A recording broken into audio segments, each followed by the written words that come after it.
श्री राम दोस्तों, माता सीता और हनुमान जी का संवाद सुनिए। हनुमान जी महाराज अपने आप का अति सूक्ष्म बना लेते हैं और हनुमान जी महाराज जैसे कोई बड़ा भी नहीं है। हनुमान जी अपना भयंकर विशाल रूप भी बना लेते हैं। हनुमान जी अशोक वाटिका में गए और सूक्ष्म रूप धर के श्री जानकी जी के दर्शन किए, माता को प्रणाम किया। माता सीता को अत्यधिक दुखी देखकर हनुमान जी वृक्ष से माता जानकी की गोद में अंगूठी गिराते हैं। श्री जानकी जी उस अंगूठी को देखकर चकित रह जाती है, पहचान जाती है कि यह अंगूठी तो प्रभु श्री राम की अंगूठी है। वह इधर उधर देखती है, कहती है, अंगूठी को लाने वाले तुम कौन हो?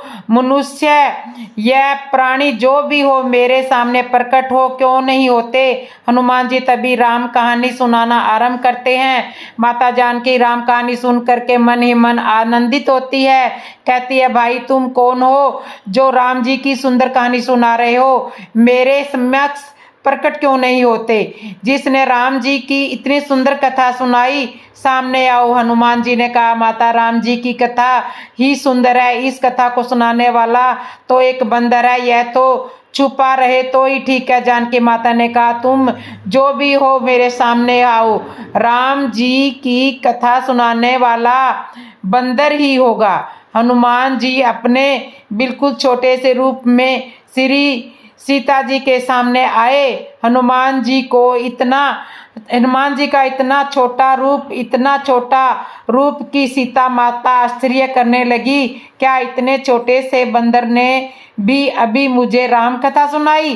क्या यह संभव है? सूक्ष्म रूप धरी से यही देखावा, इतना छोटा सा बंदर और इतनी सुंदर राम कथा कैसे सुना सकता है? माता जानकी ने कहा, तुम तो बड़े कथावाचक हो। हनुमान जी ने कहा, नहीं माता, मैं कथावाचक नहीं हूँ, मैं तो राम कथा के बहाने श्री राम जी का संदेश ही आपको देने आया हूँ। यह जो मुद्रिका मैंने गिराई है वह श्री राम जी ने ही सहदानी के रूप में निशानी के रूप में मुझे आपको देने के लिए दी है। मैं प्रभु श्री रामचंद्र जी का दूत हूँ। श्री सीता माता हनुमान जी से पूछती है, नर और वानर का संग कैसे हुआ? हनुमान जी ने जिस तरह से राम जी और हनुमान जी का मिलन हुआ वह प्रसंग बताया। कपि के वचन सप्रेम सुनी, उपजा मन विश्वास, जाना मन कर्म वचन, यह कृपा सिंधु कर वास। माता सीता को मन में यह विश्वास हो जाता है कि यह प्रभु श्री राम जी का सेवक है। सीता जी कहती है, हनुमान राम जी ने मुझे बुला दिया है। हनुमान जी कहते हैं, नहीं माता, राम जी ने तुम्हें बुलाया नहीं है, वह तो दिन रात आपका ही स्मरण करते रहते हैं। श्री सीता जी पूछती है, तुम यह कैसे कह सकते हो कि उन्होंने मुझे बुलाया नहीं है? हनुमान जी कहते हैं, माता आपको कैसे ऐसा क्यों लग रहा है कि उन्होंने तुम्हें बुला दिया है? सीता जी कहती है, हनुमान, इंद्र के पुत्र जयंत ने मेरे पांव में चोंच मारी थी तो उसके पीछे प्रभु ने अपना बाण लगा दिया था और इस दुष्ट रावण ने मेरा हरण कर लिया। इसके बाद भी प्रभु ने अभी तक मेरी कोई खबर नहीं ली है, इसलिए मैं कहती हूँ कि उन्होंने मुझे भुला दिया है। हनुमान जी ने कहा, माता, जयंत के पीछे तो सीख का बाण लगाया था, प्रभु ने कोई अपना बाण नहीं लगाया था। हो सकता है प्रभु ने इस दुष्ट रावण के पीछे भी कोई बाण लगा रखा हो। हनुमान जी कहते हैं, माता, प्रभु श्री राम जी ने मुझे ही रावण के पीछे बाण बनाकर लगा रखा है। सीता जी ने हनुमान जी से कहा, हनुमान, अच्छा हुआ तुमने मुझे यह सब बता दिया कि रावण के पीछे तुम बाण के रूप में लगे हो। हनुमान जी ने कहा, माता, मेरे में इतना कहाँ सामर्थ्य है जो मैं आपको ज्ञात करवाऊँ? यह तो आप स्वयं ही जानती हो कि रावण के पीछे प्रभु ने हनुमान रूपी बाण लगा रखा है। माता, तभी तो अभी कुछ समय पहले आपने रावण से कहा था कि खल सुधी नहीं रघुवीर बाण की। अरे दुष्ट रावण, तुझे राम जी के बाण की खबर नहीं है। आप जान चुकी थी माता कि हनुमान रूपी राम जी का बाण लंका में यहाँ आ चुका है। आपको यह ज्ञात था माता? सीता जी हनुमान जी की बातें सुनकर प्रसन्न होती है। हनुमान जी कहते हैं माता चिंता मत करो, प्रभु श्री राम जी लंका में अति शीघ्र आएंगे और हम सब भी आपके साथ रहेंगे, आपको अति शीघ्र यहाँ से लेकर जाएंगे। श्री जानकी माता ने हनुमान जी से कहा, हनुमान तुम इतने से छोटे हो, क्या राम जी की सेना में सब बानर तुम्हारे समान ही है? यदि सब तुम्हारे समान ही है तो फिर कैसे संभव है? यहाँ रावण की सेना के राक्षस तो बहुत ही बलवान है, इन पर तुम कैसे विजय प्राप्त कर सकते हो? हनुमान जी ने कहा, नहीं माता, मैं छोटा नहीं हूँ, मैं तो राम जी की सेना का सबसे बड़ा बंदर हूँ। राम जी की सेना में तो और छोटे छोटे बहुत सारे बानर है। सीता माता आश्चर्य में पड़ गई। जब यह छोटा सा बानर अपने आप को सबसे बड़ा बता रहा है तो इससे छोटे और कितने छोटे होंगे? सीता जी मन ही मन विचार करने लगी, हो चुका मेरा उद्धार, यह जरा जरा से बंदर रावण के बड़े बड़े राक्षसों का कैसे सामना करेंगे? हनुमान जी ने सीता माता को कुछ चिंतित देखा तो पूछा, माता क्या आपको कुछ संदेह है? श्री सीता जी ने कहा, मेरे हृदय परम संदेहा। हनुमान जी मेरे हृदय में संदेह है। इतना सुनते ही हनुमान जी ने अपना विशाल रूप बना लिया। जब हनुमान जी ने अपना विशाल रूप प्रकट किया तो सीता माता जिन हनुमान जी के सूक्ष्म शरीर को नीचे सिर करके देख रही थी, उन्हीं हनुमान जी को सीता माता आकाश की ओर सिर उठा करके देख रही है। सीता माता को विश्वास हो जाता है। हनुमान जी ने कहा, माता अब तो विश्वास है, मुझे आशीर्वाद दीजिए माता। सीता माता कहती है, छोटे छोटे तो बनो, थोड़े छोटे तो बनो, तुम्हारे सिर पर मेरा हाथ आ जाए, इतने छोटे तो बनो। तब हनुमान जी ने अपना छोटा रूप बनाते हैं। हनुमान जी तुरंत छोटे बन जाते हैं। सीता माता हनुमान जी को राम जी का प्रिय जानकर आशीर्वाद देती है। जानकी माता ने कहा, हनुमान जब तुम इतने बड़े हो तो फिर इतने छोटे बनकर क्यों आए? हनुमान जी ने कहा, माता पुत्र चाहे कितना ही बड़ा हो और माँ के सामने तो छोटा ही होता है।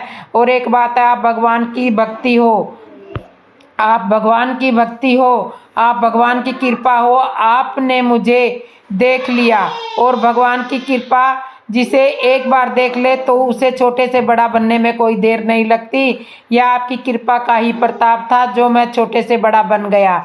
श्री जानकी जी हनुमान जी की बुद्धिमत्ता पर मन ही मन प्रशंसा करने लगी। श्री जानकी जी ने हनुमान जी से पूछा, तुम छुपे हुए क्यों थे? छुप कर राम कथा क्यों सुनाई? हनुमान जी ने कहा, माता रावण के राज्य में तो कथा छुप कर ही सुनाई जा सकती है, खुलकर सामने कथा सुनने वालों को तो लंका से निकाल दिया जाता है, इसलिए लंका में तो कथा छुप कर ही सुनाई जा सकती है। माता एक कारण और है, मुझे एक बात याद आ गई थी। जब मैं आपकी खोज में आने लगा तब श्री राम जी ने मुझसे कहा था कि हनुमान जब तुम श्री जानकी जी के दर्शन करो तो एकदम सामने मत जाना। राम जी कह रहे थे कि जब मुझे वनवास की आज्ञा हुई थी तब श्री सीता जी भी साथ में आने की जिद कर रही थी। तब कौशल्या माता ने मुझसे कहा था, कौशल्या माता ने कहा था कि जानकी तो तस्वीर के बंदर को देखकर भी डर जाती है, तो वह वीरान जंगल में कैसे रह पाएगी? वन में तो खूंखार जानवर होते हैं, जानवरों को देखकर डर जाएगी। राम जी ने मुझसे कहा था, हनुमान माता कौशल्या ने मुझे ऐसा कहा था और मैं तुम्हें बंदर के रूप में ही श्री जानकी जी के पास भेज रहा हूँ, तो तुम यह ध्यान रखना अचानक श्री सीता जी के सामने मत जाना। इसलिए माता मैं पहले छुप कर गया था और फिर राम जी की कथा आपको सुनाई। जब आपको विश्वास हो गया तब आपके कहने से मैं आपके सामने उपस्थित हुआ। श्री जानकी जी माता कहती है, हनुमान लेकिन एक बात है, तुम ऊपर क्यों बैठे थे? यह तो कोई शिष्टाचार वाली बात नहीं हुई। जब तुम मुझे माता मानते हो तो यह कौन सा कायदा है कि हम नीचे बैठी थी और तुम ऊपर बैठे थे डाली पर? हनुमान जी ने कहा, माता कायदा तो यही है, मैं कायदे के अनुसार ही ऊपर बैठा था, क्योंकि मुझे आपको राम कथा सुनानी थी, क्योंकि मर्यादा ही ऐसी है। राम कथा सुनाने वाले सब ऊपर ही बैठते हैं। हम तो राम जी के साथ भी ऐसा ही करते हैं। प्रभु तरु तरु कपि डारी पर, ते कपि आपू समान। तुलसी कहू न राम से, साहिब सिल निधान। राम जी ने यह भेद रखा ही नहीं हमसे, तो हम ऊपर बैठे थे। और एक बात और है माता, मैं ऊपर चाहे बैठा था, लेकिन महिमा तो नीचे वाले की थी। माता महिमा तो आपकी ही है, मुझे तो ऊंचाई मिली है, यह महिमा कृपा से ही मिली है। वृक्षों में ऊपर तो केवल फूल होते हैं, मूल तो नीचे ही रहता है। उस मूल के कारण ही तो फूल हैं। उस वृक्ष का मूल तो पृथ्वी माता ही है। तुलसीदास जी का संकेत यह है कि व्यक्ति को चाहे कितनी ही ऊंचाई मिल जाए, लेकिन उसे यह याद रखना चाहिए कि हमें जो ऊंचाई मिली है वह परमात्मा की कृपा के कारण ही मिली है। हनुमान जी महाराज माता जानकी जी से आशीर्वाद लेकर बगीचे में फल खाते हैं। इस तरह से हनुमान जी का और सीता जी का संवाद होता है। हनुमान जी और विभीषण का संवाद सुनिए। हनुमान जी और विभीषण की कैसे भेंट हुई। हनुमान जी पूरी रात लंका में श्री जानकी जी की खोज करते रहे, किंतु कहीं पता नहीं चला। प्रातःकाल की बेला में वह विभीषण जी के भवन की ओर गए। वहां जाकर के देखा कि विभीषण जी के घर में राम नाम लिखा हुआ है, आंगन में तुलसी का पौधा लगा हुआ है। हनुमान जी ने देखा कि उन्हें लगा कि यह कोई हरि भगत का घर है। मन में बड़े प्रसन्न हुए और विचार किया, इनसे परिचय करना चाहिए। वैसे तो लंका में राम नाम का सुमिरन करने वाले पर बड़ा प्रतिबंध लगाया जाता है। रावण उसे लंका से बाहर निकाल देता है, किंतु रावण विभीषण जी को कभी कुछ नहीं कहता था। विभीषण जी को राम नाम लेने में, भक्ति करने में कभी रोकता टोकता नहीं था, क्योंकि रावण विद्वान था। वह जानता था पिछले जन्म में जब उसने हिरण्यकश्यप होकर उसी के बेटे भक्त प्रहलाद को सताया था, तब भगवान ने तुरंत खंबे से नरसिंह भक्त रूप प्रकट होकर के हिरण्यकश्यप का वध कर दिया था। इसलिए रावण जानता था यह हरि भगत है, प्रहलाद मेरा बेटा था और यह विभीषण मेरा भाई है, ज़्यादा अंतर नहीं है, इससे सताना ठीक नहीं है। पता नहीं इसको संताने में भगवान कब प्रकट होकर मेरा अंत कर दे। इसलिए रावण विभीषण जी को कुछ नहीं कहता था और विभीषण जी भी मन में यही सोचते थे कि रावण चाहे लाख बुरा हो, किंतु मेरे लिए तो अच्छा है। हनुमान जी जब विभीषण के भवन के पास पहुँचे, तब जब वह सब देखा तो विभीषण जी जागे और राम नाम का उच्चारण किया। हनुमान जी को पूर्ण विश्वास हो गया यह कोई हरि भगत है, कोई सज्जन आदमी है। गोस्वामी श्री तुलसीदास जी सज्जन की परिभाषा बताते हैं, जो राम नाम कहे उसे सज्जन समझना चाहिए। हनुमान जी ब्राह्मण के रूप में उसके द्वार पर आए। विभीषण जी ने हनुमान जी को देखा और पूछा, आप कौन हो? मुझे लगता है आप भगवान हरि के भक्त हो। हनुमान जी ने कहा, नहीं नहीं, मैं भक्त नहीं हूँ। विभीषण जी तुरंत बोले, यदि आप भक्त नहीं हो तो फिर निश्चित ही आप भगवान हो, मुझे दर्शन देने मेरे द्वार तक आए हो। हनुमान जी ने कहा, मैं भगवान नहीं हूँ, मैं तो एक वानर हूँ। हनुमान जी ने सारी राम कथा विभीषण जी को सुनाई। तब राम कथा विभीषण जी को सुनाई और फिर अपना परिचय दिया कि मेरा नाम हनुमान है। विभीषण जी ने हनुमान जी का जब परिचय जाना तो हृदय प्रेम से भर गया। भगवान के भक्त हनुमान जी के प्रति ऐसा भाव आया कि पहले तो विभीषण जी राम राम कह रहे थे, फिर हनुमान जी का नाम जपने लगे। हनुमान जी को लगा यह तो ठीक नहीं हुआ, विभीषण ने तो राम जी का नाम ही नहीं लेना बंद कर दिया। विभीषण जी ने तो राम जी का नाम ही लेना बंद कर दिया, मेरा नाम रटने लगे। तब हनुमान जी ने विभीषण जी से कहा, आप नाम राम जी का ही जपो, उन्हीं का भजन करो, मेरे नाम में आसक्त मत होइए। मैं तो एक अधम वानर हूँ जिसका कोई प्रातः काल नहीं, यदि नाम भी लेता है तो दिन भर वह भोजन नहीं, उसको भोजन नहीं मिलता अगर कोई मेरा नाम लेता है तो। संत कहते हैं यह हनुमान जी की मानता है कि अपने आप को इतना तुच्छ बताते हैं और सभी को यही प्रेरणा देते हैं कि भगवान राम का ही भजन करो, राम जी के नाम का ही स्मरण करो। एक सज्जन एक महात्मा जी से पूछने लगे कि रामायण में ऐसा क्या लिखा है कि प्रातःकाल हनुमान जी का नाम ले लो तो दिन भर भोजन नहीं मिलता, क्या यह सही है? आपका क्या अनुभव है? महात्मा जी ने कहा किसी दिन लेकर देख लेना, पता चल जाएगा। वह सज्जन बोला नहीं महाराज जी, आप अपना अनुभव बताओ। महात्मा जी ने कहा मेरा अनुभव यह है कि मुझे तो हनुमान जी का नाम लेने से ही भोजन मिलता है। और प्रिय मित्र, इतना तो जानो, रामायण में हनुमान जी का नाम लेने से नहीं लिखा है, वानर शब्द कभी लिखा है। इस पर भी विचार करना चाहिए मित्रों। श्री रामचरितमानस को नियमित पढ़ने से भक्ति के साथ साथ हमारा ज्ञान भी निरंतर बढ़ता है। ये एक ऐसा ग्रंथ हमें भगवान से प्रदान किया है कि चारों पदार्थ धर्म अर्थ काम और मोक्ष इसमें हमारे पास चलकर समय आ जाते हैं। तुलसीदास जी हमें अवगत कराते हैं कि हनुमान जी कितने महान है।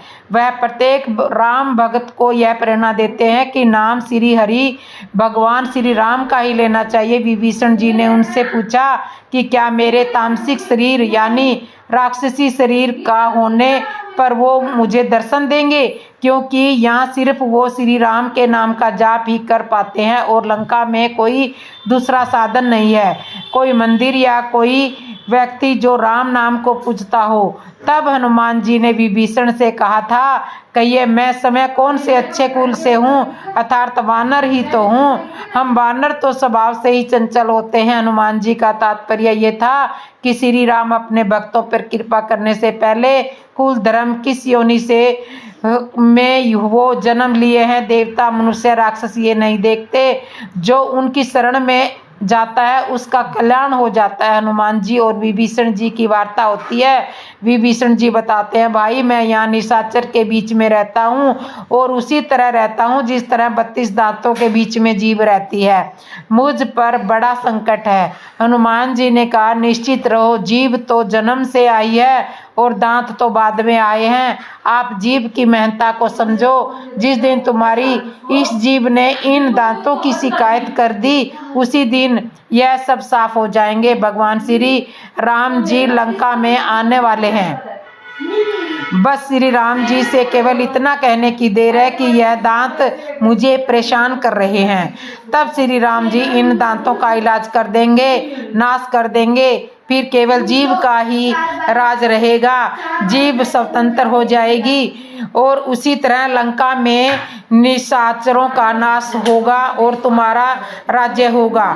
विभीषण जी हनुमान जी से पूछते हैं कि क्या मुझे प्रभु श्री राम जी का दर्शन होगा? मेरी एक ही अभिलाषा है राम जी के दर्शन की। हनुमान जी ने कहा क्यों नहीं होगा, जरूर होगा।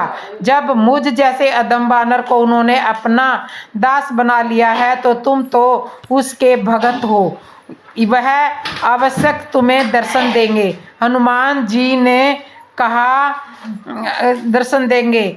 हनुमान जी ने कहा मैंने श्री राम जी के दर्शन किए हैं और तुमने श्री सीता जी के दर्शन किए हैं। अब बस मैं यह चाहता हूँ कि तुम मुझे श्री जानकी जी के दर्शन करा दो तो मैं तुम्हें श्री राम जी के दर्शन करा दूंगा। विभीषण ने कहा कि मैं रावण के भय के कारण आपका साथ तो नहीं चल सकता, किंतु श्री जानकी जी तक जाने के लिए तुम्हें युक्ति बता देता हूँ। वह अशोक वाटिका में है। और हनुमान जी ने कहा मुझे युक्ति बता दो, मैं चला जाऊंगा और मैं भी तुम्हें राम जी से मिलने की युक्ति बता दूंगा। ऐसा कहकर हनुमान जी महाराज विभीषण जी को प्रणाम करके अशोक वाटिका की ओर चले। मित्रों, सुंदरकांड के ये सब प्रसंग भक्ति रस में सरोवर है। सुंदरकांड में हनुमान जी की अपरिमित शक्तियों का वर्णन है और वे प्रभु के संकट मोचन बनते हैं। कहते हैं जिस व्यक्ति में अपने जीवन काल में सुंदरकांड का एक बार भी पाठ न किया हो तो उसे तब तक मुक्ति नहीं मिलती जब तक वह इसे सुन ना ले। तो इस तरह से हनुमान जी और विभीषण जी का संवाद होता है। का वर्णन, लंकनी का वध। सुनिए लंका का वर्णन। सुरसा राक्षसी हनुमान जी को बल और बुद्धि में निपुण जानकर उन्हें आशीर्वाद देती है। हनुमान जी आगे चलते हैं। समुद्री मार्ग में एक राक्षसी मिलती है जो पक्षियों की परछाई को पकड़कर खा जाया करती है। वही व्यवहार उसने हनुमान जी के साथ करना चाहा। हनुमान जी ने उसका संहार किया और समुद्र पार करके संध्या के समय लंका नगरी में प्रवेश किया। वहां एक पर्वत पर चढ़कर उन्होंने देखा कि लंका नगरी बड़ी सुंदर है, चमक रही है। गोस्वामी तुलसीदास जी श्री रामचरितमानस में लंका का वर्णन करते हैं। शिव जी कहते हैं, हे उमा, इसमें वानर हनुमान की कुछ बड़ाई नहीं है। यह प्रभु का प्रताप है जो काल को भी खा जाता है। पर्वत पर चढ़कर उन्होंने लंका देखी, बहुत ही बड़ा किला है, कुछ कहा नहीं जाता। यह अत्यंत ऊंचा है, उसके चारों ओर समुंदर है, सोने के परकोटे, चार दीवारी का परम प्रकाश हो रहा है, विचित्र मणियां है, बहुत ही सुंदर सोने की लंका है और बहुत ही खूबसूरत लंका है।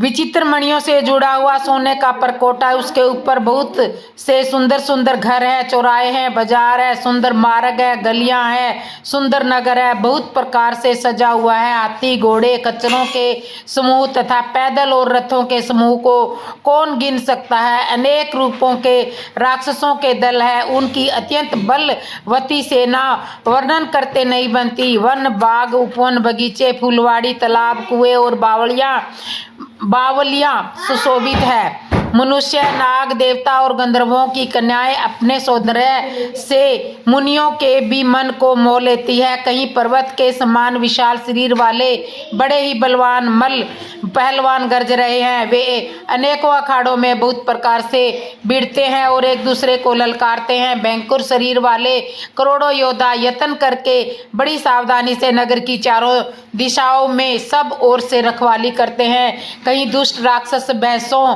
मनुष्यों, गायों, गधों और बकरों को खा रहे हैं। तुलसीदास जी ने इनकी कथा इसलिए कुछ थोड़ी ही कही है कि ये निश्चय ही रामचंद्र जी के बाण रूपी तीर्थ के शरीरों को त्याग कर परम गति पावेंगे। हनुमान जी ने मन में विचार किया कि मैं इस नगरी की चमक दमक देखने के लिए नहीं आया हूँ। मेरा उद्देश्य तो यहाँ भक्ति रूपा माता श्री जानकी जी को खोज करना है। यहाँ राक्षसों का पहरा है, इसके लिए मुझे कुछ उपाय करना होगा। और हनुमान जी यहाँ अपना सूक्ष्म रूप बना लेते हैं, मच्छर के समान अपना रूप बना लेते हैं। रात के अंधेरे में हनुमान जी आगे बढ़ते हैं। लंका के मुख्य द्वार पर लंकनी नाम की राक्षसी का पहरा रहता है। वह हनुमान जी को देख लेती है, कहती है, तुम कौन हो? चारों चोरों की भांति कहाँ जा रहे हो? मैं चोरों को लंका में प्रवेश नहीं करने देती हूँ, क्या तुम मुझे जानते नहीं हो? हनुमान जी जान रहे थे यह राक्षसी है, ऐसे मानने वाली नहीं है। विनम्रता का व्यवहार इसके आगे काम नहीं आएगा। संत कहते हैं, विनम्रता हमारा गुण है किंतु अपान सहते रहना यह हमारा दोष है। हनुमान जी उसे एक मुक्का मारते हैं, उसके मुंह से खून की धारा निकलती है, वह विफल होकर धरती पर गिर जाती है। वह जान जाती है कि ब्रह्मा जी का वरदान पूरा होने वाला है। वह विनय करते हुए हनुमान जी से कहती है, मैं तुम्हें जान गई हूँ। ब्रह्मा जी ने मुझे यह वरदान देते समय कहा था कि जिस दिन तुम एक वानर की मार से घायल हो जाओगी, तुम्हें रक्त निकले तो समझ लेना कि रावण का अंत होने वाला है, राक्षसों का विनाश होगा। तब हनुमान जी वहां से आगे बढ़ते हैं। हनुमान जी लंका नगरी में हर महल को मंदिर मानते हैं, सीता माता की खोज करते हैं, पूरी रात भर महल में ढूंढते हैं किंतु कहीं जानकी जी के दर्शन नहीं होते। वह जानते थे कि माता सीता का जहाँ निवास होगा उसे भवन मानना तो अपराध होगा। श्री जानकी जी तो जहाँ होगी वह मंदिर ही होगा और पता नहीं वह किस मंदिर में होगी। इसलिए हनुमान जी ने लंका के हर भवन को मंदिर मानते हैं। तुलसीदास जी का यह प्रसंग हमें यह संदेश देता है। संत कहते हैं कि जिस तरह हनुमान जी लंका में माता सीता की खोज में गए, उसी तरह हमारा जन्म भी इस संसार में भक्ति माता की खोज करने के लिए ही हुआ है। इस संसार की चमक दमक को देखकर हमें यह नहीं भूलना चाहिए कि हम केवल इस संसार की चमक दमक को देखने के लिए नहीं आए हैं, सुख भव्य को पाने के लिए आए हैं। हमारा मुख्य उद्देश्य तो यहाँ भक्ति करना है, भगवान को पाना है, और भगवान को पाने के लिए हमें भी उसी तरह अपना अभिमान छोड़कर बिल्कुल छोटा बनना होगा। जिस तरह हनुमान जी ने यह अनुभव किया, जिस तरह हनुमान जी माता सीता के दर्शन तो छोटा बनकर ही किया जा सकता है, उसी तरह जब तक हम अभिमान रहित नहीं होंगे भगवान की भक्ति को पाना असंभव है। हनुमान जी ने समुद्र लांघने जैसा इतना महान कार्य किया, इसके पश्चात भी अपने आप को एक मच्छर के समान बनाया।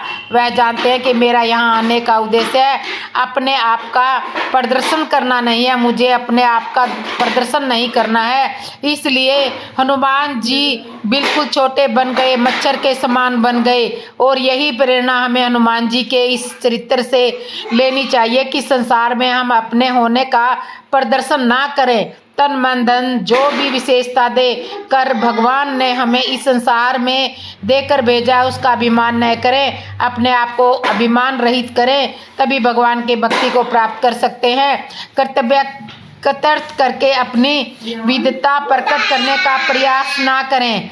एक संत कह रहे थे कि एक व्यक्ति ने यह कर्तव्य किया कि हनुमान जी मच्छर के समान बनकर गए तो फिर उस अंगूठी का क्या हुआ होगा जिसे राम जी ने उन्हें सीता जी को देने के लिए दी थी। संत ने उत्तर दिया, भाई जिस तरह हनुमान जी छोटे बन गए थे उसी तरह मुद्रिका भी छोटी बना ली होगी।